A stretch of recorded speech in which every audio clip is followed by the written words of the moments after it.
자, 오늘 말씀은 제가 질문을 드림으로 시작을 좀 하려고 합니다. 여러분, 누가복음은 누가 썼을까요?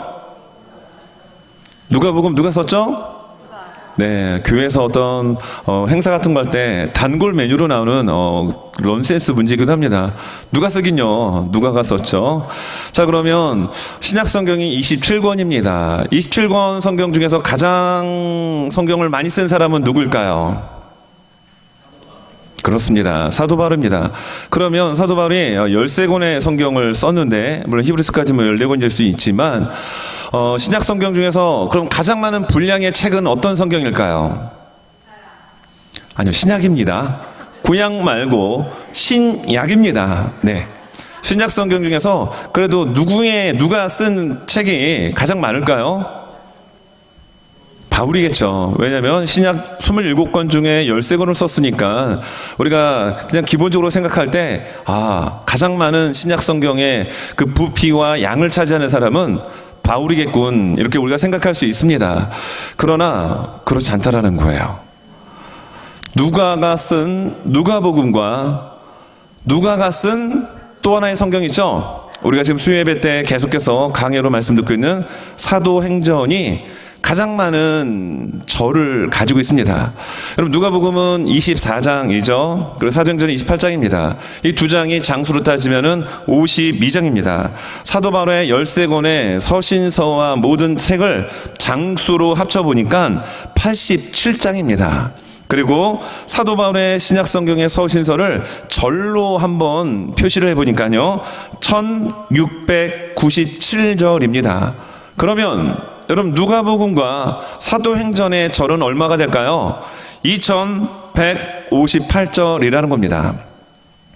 이건 제가 밤새 책장을 넘어가면서 한 절 한 절 세가지고 데이터를 모은 수치가 아니고요. 합동신학대학원에 이제 교수님으로 계셨던 박형영 교수님이 이것을 한번 계산을 해봤다고 합니다. 그 차이가 461절이 누가가 쓴 사도행전과 누가복음이 더 훨씬 많은 절을 가지고 있다라고 얘기합니다. 우리가 생각하고 있는 바울의 서신서가 양적인 면에서 또 그 권수가 많다 보니까 바울이라고 생각할 수 있지만 실제는 그렇지 않다라는 겁니다. 자, 그러면 누가는 왜 이렇게 2권의 성경을 썼는데 그렇게 많은 많은 양의 성경을 썼을까요? 자세하게 기록을 했기 때문이라는 거예요. 그래서 누가복음 1장 2절과 3절의 말씀에 보면 이렇게 기록합니다. 자, 이 말씀 같이 우리 앞에 화면 보면서 읽겠습니다. 시작. 처음부터 목격자와 말씀에 일꾼된 자들이 전하여 준 그대로 내력을 저술하려고 붓을 든 사람이 많은지라. 그 모든 일을 근원부터 자세히 미루어 살핀 나도 데오빌로 각하에게 차례대로 써보내는 것이 좋은 줄 알았노니. 여러분, 예수님이 행하셨던 기적과 예수님이 전하셨던 수많은 말씀, 복음이었죠. 이 복음을 많은 사람들이 기록을 합니다. 대표적으로 성경에 기록된 것이 마태복음과 또 마가복음이죠. 그래서 이 마태, 마가, 누가를 우리는 공관복음이라고 얘기합니다. 보는 관점이 비슷하다라고 해서 공관복음이라고 하는 이름을 붙여줬는데, 누가복음을 보게 되면 마태, 마가복음에 없는 내용들이 기록이 되어 있다는 겁니다. 왜입니까? 그리고 왜 양이 많아집니까? 자세하게 기록을 했기 때문입니다. 누가는 직업이 의사입니다. 그러니까 꼼꼼하겠죠. 디테일하게 모든 것들을 보는 관찰력이 있었을 겁니다. 여러분, 만약에 우리가 이래서 어디 몸의 일부가 아파서 병원 가서 수술을 받는데 개복을 합니다. 그런데 이 의사분이 성격이 좀 덜렁덜렁 됩니다. 수술하고 다시 봉합을 해야 되는데 여러분, 그 배 안에 붕대가 들어가 있거나 아니면 작은 무슨 쇠 같은 물질이 들어가 있으면 어떻게 될까요? 근데 실제로 그러한 일이 있다라고 합니다. 의사는 꼼꼼해야 되겠죠. 남들이 보지 않는 세세한 부분까지도 자세하게 볼 수 있는 관찰력이 있어야 할 겁니다.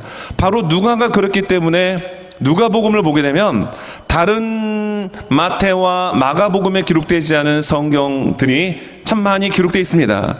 우리가 함께 읽은 이 누가복음 18장 1절에서 8절의 이 불의한 재판관의 비유도 다른 마태와 마가복음에 없는 누가복음에만 있는 말씀입니다.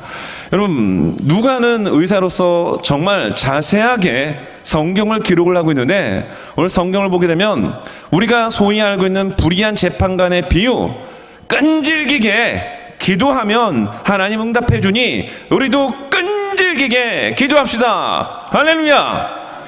그럼 보통 아멘 하죠. 근데 오늘 본문의 이 말씀은 그런 맥락의 말씀이 아니다라는 거예요. 불의한 재판관에게 어떤 힘없는 과부가 억울한 일이 생겨서 날마다 쫓아가서 내 원수에게 있는 원한을 좀 풀어주십시오라고 계속 찾아가다 보니 너무 불편하고 번거롭게 해서 그 과부의 손을 들어줬다. 그러므로 우리도 끈질기게 그냥 하나님 앞에 기도하면 응답받습니다 라고 이야기하면 우리에게는 은혜가 될 수 있을지 모르지만, 꼼꼼하게 기록을 한 누가의 관점에서 보면 사실 그 부분은 아니다라는 겁니다. 왜냐하면 오늘 말씀을 보기에 앞서 17장의 앞부분을 보게 되면 바리새인이 예수님께 이야기합니다. 그때가 언제입니까? 그러니까 때에 대한 얘기를 했을 때 예수님이 이런 말씀하십니다. 하나님의 나라는 볼 수 있게 임하는 것이 아니오 또 여기 있다 저기 있다고도 못하리니 하나님의 나라는 너희 안에 있느니라. 하나님의 나라에 대한 이야기를 하시면서 그 하나님의 나라가, 천국이 바로 너희 안에 있다라고 얘기합니다. 여러분의 마음에, 여러분의 심령에 하나님의 나라가 있습니다. 하나님의 천국이 여러분의 심령 안에 이미 도래했습니다. 근데 이 천국은 현재적 천국이지만 그 다음에 제자들을 향하여 했던 이야기가 22절부터 시작이 됩니다. 그래서 어떤 이야기를 하냐면 인자의 때에 대한 얘기를 하셔요. 인자의 때. 인자의 때가 무슨 얘기냐면 예수님 이 땅에 다시 오시는 재림의 사건을 이야기합니다. 그래서 17장 22절에 보면 이렇게 나오죠. 또 제자들에게 이르시되 때가 이르리니 너희가 인자의 날 하루를 보고자 하되 보지 못하리라. 인자의 날입니다. 또 30절에 보면은 인자가 나타나는 날에도 이러하니라. 인자의 날, 예수님이 이 땅에 다시 오는 그 재림의 날. 그러면서 예수님이 역사적 사건들을 두 가지를 이야기하십니다. 노아의 홍수의 사건, 그때 사람들이 어떻게 하더냐, 그리고 롯이 있었던 소돔과 고모라에 일어났던 당시의 상황들을 예수님이 말씀해 주십니다. 그리고 인자의 날도 이와 같을 것이다 라고 경고하시죠. 그런데 오늘 말씀해 보게 되면 여러분 8절 말씀에 어떤 부분이 나오죠? 바로 그 후반부에 인자가 올 때 세상에서 믿음을 보겠느냐 하시니라. 이게 무슨 얘기냐 하면 우리가 끈질기게 하나님 앞에 그냥 기도하면 하나님은 들어주십니다. 이 이야기를 하기 위해서 누가가 오늘 본문에 이 비유를 기록을 한 것이 아니라, 물론 끈질기게 인내하며 기도해야 되겠지만 그것보다는 종말의 사건, 예수님이 이 땅에 오시는 그 재림의 사건 때 우리가 어떻게 기도해야 되는지, 여러분 이 부분을 누가는 우리에게 이야기하고 있는 겁니다. 우리는 기도합니다. 참 기도하는데 기도하다가 여러분 낙심될 때가 계신가요? 안 계신가요? 참 많죠. 예, 우리가 기도할 때 어떤 마음으로 기도하죠? 응답 받기 위해서 우리는 기도합니다. 그런데 기도했는데, 간구했는데, 작정까지 하고 기도했는데 응답이 안 돼서 마음이 상하고 낙심될 때가 여러분 종종 있다라는 겁니다. 여러분 돈이 필요합니다. 경제적인 문제를 위해서 기도했더니 돈다발이 그냥 하늘에서 떨어지면 얼마나 좋겠습니까? 병든 분들을 위해서 기도했더니 그냥 그 즉시 났습니다. 할렐루야죠. 그리고 사업을 하는 분들 힘든 이때 사업을 위해서 하나님께 기도했더니 사업이 막 술술술 잘 풀려나갑니다. 너무 좋습니다. 그런데 여러분 그러한 일들이 많이 일어나던가요? 믿지 않는, 예수님을 알지 못하는 가족들을 위하여, 친척들을 위하여 기도했더니 그 다음 주 당장 주일 예배에 함께 손잡고 나와 예배를 드린다면 얼마나 여러분 기도할 맛이 나겠습니까? 교회도 그렇습니다. 교회의 부흥을 위하여 기도했더니 사람들이 막 줄을 서가지고 들어오지 못할 정도로 이 자리가 꽉 채워지면 기도할 맛 나죠? 하지만 우리가 기도한 만큼 응답되지 않을 때 우리는 낙심합니다. 마지막 예수님이 이 땅에 오시는 인자의 그때, 그날 재림의 그 사건 때도 마찬가지로 그렇게 낙심되는 일들이 많을 것이라고 예수님 아시기 때문에 이 비유를 그래서 말씀하고 계신 겁니다. 여러분, 오늘 설교의 제목이 무엇입니까? 기도하고 낙심하지 말자. 기도하고 낙심하지 말라라는 겁니다. 여러분, 기도하면 하나님은 응답해 주십니다. 그러므로 낙심하지 말라라고 이야기합니다. 우리가 하나님의 자녀로 부르심을 받았습니다. 그리고 주의 이름으로 기도합니다. 하늘의 위의 것과 땅에 있는 것과 땅 아래 모든 것들이 예수 그리스도의 이름 앞에 굴복하는 그 능력의 이름으로 우리가 기도할 때 하나님은 우리의 기도에 귀를 기울이시고 응답하여 주십니다. 그런데 오늘 성경 1절은 어떻게 시작을 하죠? 그 비유가 이렇게 시작합니다. 예수께서 그들에게 항상 기도하고 낙심하지 말아야 할 것을 비유로 말씀하여, 여기에 그들은 누굴까요? 제자들입니다. 왜 제자들로 하여금 항상 기도하고 낙심하지 말라라고 이야기하죠? 여러분, 인자가 오는 그때 재림의 사건, 물론 그 앞부분에 먼저 예수님이 십자가를 지실 사건을 이야기하십니다. 인자가 이 땅에 올 때 어떤 현상이 벌어질까요? 오늘 성경에 보면 번개라고 하는 표현을 이야기해 주고 있습니다. 오늘 성경 말씀에 보면 24절에 번개가 하늘 아래 이쪽에서 번쩍이어 하늘 아래 저쪽까지 비침같이 인자도 자기 날에 그러하리라. 예수님이 이 땅에 다시 오시는 그 재림의 날에는 번개가 치는 것처럼 순식간에 갑자기 예수님이 이 땅에 오십니다. 도적같이 임한다라고 성경은 말씀하고 있죠. 그리고 우리가 여러분, 비가 오는, 폭우가 쏟아지는 가운데 번개 우레가 치게 되면 그것을 특정한 사람들만 목격하고 보게 됩니까? 아니죠. 모든 사람들이 볼 수 있도록 공개적으로 예수님은 이 땅에 오신다라는 겁니다. 자, 이러한 이야기를 예수님이 제자들에게 얘기하셨는데, 제자들은 오늘 누가복음 17장 마지막 절 37절에서 이렇게 제자들이 대답을 합니다.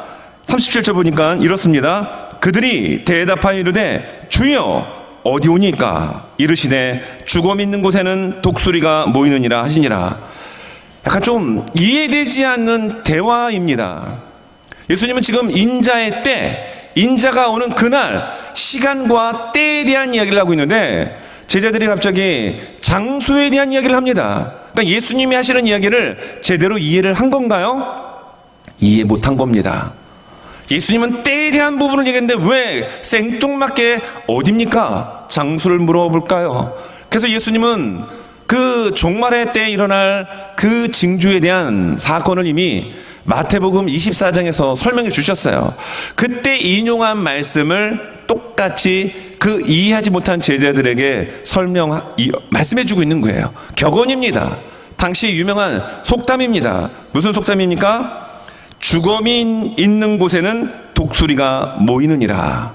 시체가 있는 곳에 독수리가 모인다라고 하는 지극히 상식적인 속담을 이해 못한 제자들에게 얘기합니다. 이건 무엇일까요? 여러분, 시체가 있으면 당연히 독수리가 와서 뜯어먹죠. 예수님의 재림의 사건, 죄 있는 자는 그 심판을 면하지 못합니다. 죄가 있는 그곳에 하나님의 심판이 임할 것을 말씀하고 있습니다. 여러분, 예수님이 이 땅에 다시 오심을 여러분 믿으십니까? 우리는 믿습니다. 예수의 그리스도를 믿는 우리들에게는 예수님의 재림이 은혜요 축복이 됩니다. 그러나 예수님을 믿지 않는 이들에게는 그 자체가 심판이요 재앙이라는 거예요. 시체가 있는 곳에 독수리가 당연히 모여드는 것처럼 죄가 있는 그들 가운데 하나님의 심판이 번개가 치는 것처럼 호련히 갑자기 순식간에 모든 사람들이 보는 것 가운데 임할 것이다 라고 하시며 오늘 비유가 시작이 되는 거예요. 불의한 재판관의 비유는 우리가 잘 알고 있습니다. 그리고 이미 제가 앞에서도 설명드렸습니다. 여러분, 사회적으로 높은 사람 하면 몇 개의 직업군이 있습니다. 그런데 그 직업군 중에 재판관 하면 굉장히 공평해야 되겠죠. 근데 오늘 성경에 나오는 재판관은 불의한 재판관이었습니다. 먼저 하나님과의 관계, 하나님 두려워하지 않는 사람이었습니다. 사람과의 관계 또한 마찬가지로 사람을 무시하는 사람이었습니다.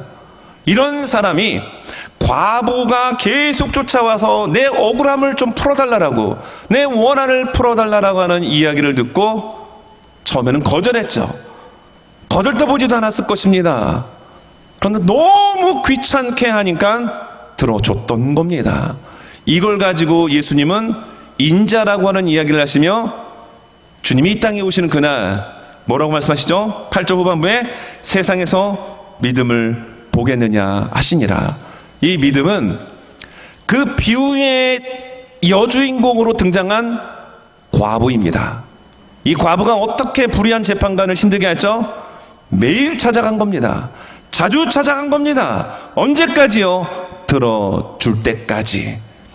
그 과부의 믿음을 가진 이를 내가 이 땅에 다시 올 때 볼 수 있겠느냐. 제자들 향하여 예수님이 이렇게 말씀하신 거예요. 그래서 저는 오늘 다시 오늘 본문으로 들어와서 오늘 우리가 기도하면 낙심될 수 있는 상황이 일어날 수 있지만 하나님은 우리의 기도를 들어 응답하여 주십니다. 우리 이걸 믿습니다. 그래서 우리는 기도해야 합니다. 여러분, 잔 웨슬레 목사님이 이런 얘기를 합니다. 죄를 제하야하고는 아무것도 두려워하지 않고 하나님 외에는 아무것도 바라지 않고 기도만 하는 사람 100명만 있다면 그들이 목사이건 평신도이건 상관없이 이들만으로도 충분히 지옥문을 흔들 수 있고 이 땅에 하나님 나라를 건설할 수 있다. 하나님은 반드시 우리 기도에 응답하시는 분이시기 때문이다. 아멘입니다. 이 시간 예배드리는 우리 모든 한 분 한 분들이 여러분 예수 그리스도의 이름으로 정말 기도하며 나가게 되면 이 지역을 송두리째 흔들어 놓는 놀라운 생명의 역사가 일어날 줄 믿습니다. 여러분, 이런 기도를 하나님은 반드시 들어주시고 응답해 주신다라고 말씀하고 있습니다. 어떤 기도요? 내 욕심, 내 야망, 정욕을 위한 기도가 아니라 하나님의 뜻을, 하나님이 기뻐하는 그런 기도의 제목을 가지고 기도하면 그 기도는 시간의 문제일 뿐 반드시 응답되어집니다. 오늘 성경을 보게 되면 5절에서 7절 말씀에 이렇게 기록되어 있습니다. 이 과부가 나를 번거롭게 하니 내가 그 원한을 풀어주리라. 불의한 재판관이 하는 얘기예요. 그렇지 않으면 늘 와서 나를 괴롭게 하리라 하였느니라. 주께서 또 이르시되 불의한 재판장이 말한 것을 들으라. 하물며 하나님께서 그 밤낮 부르짖는 택하신 자들의 원한을 풀어주지 아니하시겠느냐. 그들에게 오래 참으시겠느냐. 자, 무슨 얘기냐면요, 지금 불의한 재판관, 이렇게 불의한 사람임에도 불구하고 힘없는 과부를 무시하는 상황임에도 불구하고 계속 와서 번거롭게 하니까 들어줬지 않냐. 하물며 하나님께 구하는 자녀들의 기도를 하나님이 오랫동안 기다리시겠느냐. 아닙니다. 속히 들어주시고 응답해 주시겠다, 이렇게 말씀하고 있습니다. 근데 오늘 말씀을 보게 되면 원한이라고 하는 단어가 4번 등장을 합니다. 원한. 이 원한이라는 것이 도대체 무엇이길래 과부의 입에서 3절에 한번 나오고요, 5절에 우리가 읽었던 것처럼 재판관의 입에서 원한이라는 단어가 또 나옵니다. 또 세 번째, 네 번째는 예수님의 입에서 이 원한이라는 단어가 나옵니다. 여러분, 이 원한이 도대체 무엇일까요? 그 뜻을 보니까 이 단어가 헬라어 액디케손이라는 단어를 쓰고 있습니다. 복수하다라는 뜻이에요. 무섭죠? 복수한다. 또 재판을 진행한다라는 뜻을 갖고 있습니다. 여러분 생각해 보십시오. 이 불의한 재판관은 하나님도 무시하고 사람도 무시하는 그런 사람입니다. 당시에 가장 힘없는 여인 과부가 아무리 매일 찾아온다 하더라도 여러분 들어줬을까요? 안 들어줬죠.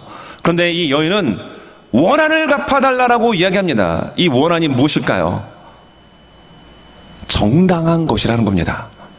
잘못된 것이 아니라 나는 너무 억울합니다. 나는 그런 일을 하지도 않았고 그리고 불법을 행하지도 않았는데 이렇게 잘못된 재판이 진행되고 있기 때문에 제대로 공정하게 공의롭게 그것을 진행해 주십시오. 이렇게 과부가 청원을 하고 있는 거예요. 여러분, 이 과부의 입장에서는 불의한 것, 뇌물을 쏴가면서 불법적인 거를 요구한 게 아니라 정당한 것을 요구하고 있는 겁니다. 그렇기 때문에 이 원한이라는 단어가 4번씩이나 과부와 재판관과 예수님 입을 통해서 이 단어가 사용이 되고 있는 겁니다. 공정한 것, 다시 말하면 하나님이 원하는 것, 기뻐하시는 것, 이러한 기도의 제목을 가지고 여러분 기도하고 나가면 그 기도 가운데 반드시 하나님의 응답이 있을 줄로 믿습니다. 백발이 성한 할머니가 계셨어요. 허리도 약간 구부정한 할머니가 교회에 딱 들어오는데 이 양손에 큼지막한 이 시커먼 두 덩이가 있는 겁니다. 그리고 기도방에 딱 가시더니만 그걸 돌을 딱 앞에다 놓고 기도하는 겁니다. 하나님, 성경에 보니까 구하라 그리하면 주신다고 말씀하셨죠. 그리고 구한 것은 받은 줄 믿으라고 말씀하셨죠. 하나님, 이 돌 두 덩어리 중에 이 두 덩어리가 금으로 바뀌게 만들어 주셔서 하나는 교회에 바치고 하나는 제가 쓰겠습니다. 새벽까지 눈도 안 뜨고 간절하게 기도했습니다. 새벽이 되었습니다. 눈을 떠보니까 그 시커먼 두 돌덩어리가 여러분 어떻게 돼 있었을 것 같아요? 어떻게 돼 있을 것 같아요? 그렇습니다. 그대로 있었던 거예요. 그러니까 이 할머니가 마음이 낙심이 돼가지고 하나님 구하라고 해서 구했고 그리고 하나는 하나님께 바친다고 했는데 왜 그대로 있습니까? 라고 하면서 낙심된 마음으로 잘 투덜대는데 그분이 후반부에 이렇게 얘기합니다. 하나님 너무하슈. 나 혼자 다 먹겠다는 것도 아니고 하나는 바치겠다는데. 여러분 이런 기도를 우리가 드리고 있지는 않습니까? 오늘 여러분 이 과부가 가졌던 원한은 어떤 원한입니까? 정당한 거라는 거예요. 재판관이 불의했기 때문에 그 재판 결과가 잘못되었을 뿐 정당한 것을 이 과부는 요구했던 겁니다. 예수님 우리에게 이걸 말씀하시는 거예요. 우리의 정욕, 우리의 야망, 잘못된 것을 가지고 기도하면 그 기도 응답 안 됩니다. 하나님 말씀하실 겁니다. No. 왜냐하면 no도 응답이기 때문입니다. 기다려라. wait.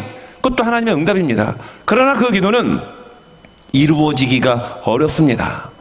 여러분 어린아이가 여러분 좀 높은 곳에 있는 시퍼런 칼, 손만 놔도 빌 것 같은 그런 칼을 달라라고 막 조른다고 얘따 받아라 갖고 놀아라 하고 줄 부모가 있습니까? 없습니다. 잘못된 것 구하면 주지 않습니다. 여러분 예수님은 이 땅에 오신 목적이 우리에게 생명을 주시고 우리를 풍성하게 하기 위해서 이 땅에 오셨다고 요한복음 10장 10절에서 분명하게 말씀하고 계십니다. 여러분 도둑이 오는 것은 도둑질하고 죽이고 멸망시키기 위하여 온 것입니다. 근데 예수님은 우리를 위하여 생명을 주셨습니다. 그리고 우리를 풍성하게 하시는 분이십니다. 여러분 그렇게 생명을 아낌없이 주신 예수님, 그 예수님의 이름으로 정당하게 하나님의 뜻과 하나님이 원하시는 것을 구하면 여러분 하나님 어떻게 하실까요? 오래 참으시지 않습니다. 속히 응답하여 주십니다. 로마서 8장 32절 말씀 우리가 같이 한번 읽겠습니다. 시작. 자기 아들을 아끼지 아니하시고 우리 모든 사람을 위하여 내주시니가 어찌 그 아들과 함께 모든 것을 우리에게 주시지 아니하겠느냐. 아멘입니다. 예수님을 주신, 자기의 아들을 주신 그 하나님께서 정당하게 우리를 위하여 정당하게 하나님께 간구하고 구하면 하나님은 기다리지 않습니다. 오늘 말씀에도 속히라는 단어가 나오죠. 속히 빨리 응답하여 주십니다. 근데 문제는 무엇입니까? 오늘 과부가 불의한 것을 요구한 것이 아니라 정당한 것을 요구하였기 때문에 불의한 재판관도 들어줄 수밖에 없었던 것입니다. 성경에 나오는 수많은 믿음의 인물들 보면 다 이와 같습니다. 한나 자녀가 없었습니다. 본인 나라가는 대적이 날마다 괴롭힙니다. 성전에 올라갈 때마다 그 강도가 더 세졌습니다. 한나 기도했겠죠. 그러나 그는 낙심하지 않았습니다. 계속해서 기도했던 결과 하나님의 마음을 뻥 뚫리게 할 사무엘이라는 아들을 한나에게 주셨습니다. 그리고 한나는 그 눈에 넣어도 아프지 않을 정말 금이야 오기야 키운 그 사매를 하나님께 드렸던 거예요. 하나님 가만히 계시지 않습니다. 그에게 5남매를 선물로 주십니다. 엘리야, 그가 비오기를 간구합니다. 한 번으로 끝나지 않습니다. 7번이라는 수치는 될 때까지 기도했다라는 겁니다. 그래서 어떻습니까? 그렇게 3년 반 동안 내리지않았던 물줄기가 한 번에 쏟아지는 은혜를 엘리야는 경험합니다. 다니엘서를 보니까 다니엘이 하나님 앞에 새 일에 21일을 기도합니다. 근데 다니엘이 첫째 날 기도할 때 이미 응답되었습니다. 그런데 그 응답의 소식이 21일째 도착한 거예요. 여러분, 우리가 정말 정당한 하나님의 뜻을 구하는 그런 제목들을 가지고 기도하면 반드시 그 기도는 응답되어집니다. 당장 이루어지는 것도 있을 것입니다. 1년 있다가 이루어지는 것도 있어요. 10년, 50년, 아니요, 그 이후에 내가 죽고 난 이후에 자녀 세대를 통하여 이루어질 수 있도록 하나님은 반드시 일하시고 응답하시고 역사하여 주십니다. 여러분, 그 은혜가 우리 모두에 있길 바랍니다. 무조건 매달리는 이 끈질긴 기도회가 초점이 아니라 기도해도 당장은 응답이 안 돼요. 여러분, 만약에 배나무라든지 사과나무 같은 경우 오늘 심는다고 해서 예를 들어서 내년에 먹을 수 있습니까? 못 먹어요. 때가 있습니다. 자라야 하는 시기가 있습니다. 기도도 마찬가지입니다. 분명하게 하나님의 뜻을 구하고 하나님이 원하는 제목을 가지면 그 때가 되어 여러분 이루어집니다. 그래서 당장 눈앞에 이루어지지 않는다고 낙심하지 말아라. 이걸 말씀하고 있는 거예요. 우리가 당장 기도하고 우리는 당장 이루어지길 원합니다. 특히 한국 사람은 빨리빨리 조급합니다. 기도해도 금방금방 응답받기 원합니다. 솔직한 우리의 마음이에요. 그렇잖아요, 여러분. 여러분들 필요한 거 당장 기도했더니 그냥 천장이 열리고 그냥 쏟아져 내려오면 얼마나 기쁘겠습니까? 그러나 그렇게 되지 않는다 할지라도 하나님을 신뢰하며 끝까지 구하면 때가 되면 하나님의 부합된 기도는 반드시 응답됩니다. 예수님은 이걸 우리에게 말씀해 주시는 거예요. 주님이 이 땅에 오시는 재림의 그 사건, 그 날까지 끊임없이 하나님을 신뢰하며 여러분 간구하며 기도하는 우리들의 모습이 필요할 때입니다. 여러분, 하나님께 드려지는 기도는 반드시 응답이 되는데 정당한 기도로여야 되겠죠. 그리고 또 하나의 모습은 오늘 하나님께서는 우리의 기도를 정말 사랑으로 정말 당장이라도 응답해 주시고자 하는 마음을 우리에게 보여주십니다.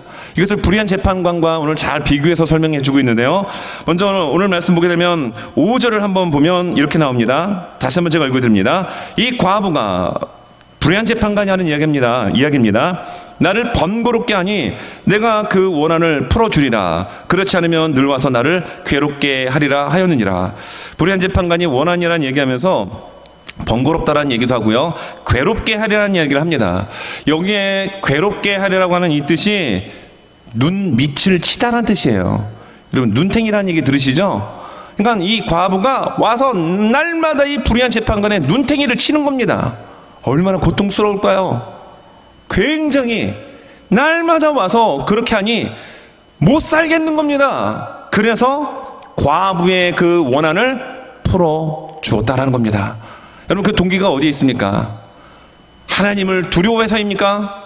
아니면 연약한 정말 사회적 약자인 과부를 긍휼히 여기는 그 마음으로 그 원한을 풀어줬던 겁니까? 아닙니다. 무엇 때문입니까? 자신 때문이에요. 내가 지금 번거롭고 귀찮고 나를 힘들게 하니까 날마다 눈을 와서 치는데 얼마나 힘들겠습니까? 그래서 들어주었다. 이건 세상이에요. 세상은 이렇습니다. 하지만 하나님은 어떻습니까? 오늘 말씀의 7절입니다. 7절 보니까 하물며 하나님께서 그 밤낮 부르짖는 택하신 자들의 원한을 풀어주지 아니하시겠느냐, 그들에게 오래 참으시겠느냐. 두 가지로 말씀하십니다. 택하신 자들의 원한을 풀어주지 아니하겠느냐. 질문합니다. 어떤 자들이요? 택하신 자, 예수 그리스도의 피로 값주고 삼바된 하나님의 자녀된 하나님의 택한 자들의 그 원한을 여러분 하나님 안 풀어주시겠습니까? 풀어주신다라는 반어법입니다. 또 오래 참으시겠느냐라고 말씀하십니다. 오래 참으시지 않습니다. 그 8절에 보니까 내가 너희에게 이르노니 속히 그 원한을 풀어주시리라. 속히 오래 뜸들이고 그냥 기다리시는 게 아니라 정말 하나님의 뜻 가운데 하나님의 영광과 그런 마음을 가지고 기도하게 되면 속히 응답하여 주셔요.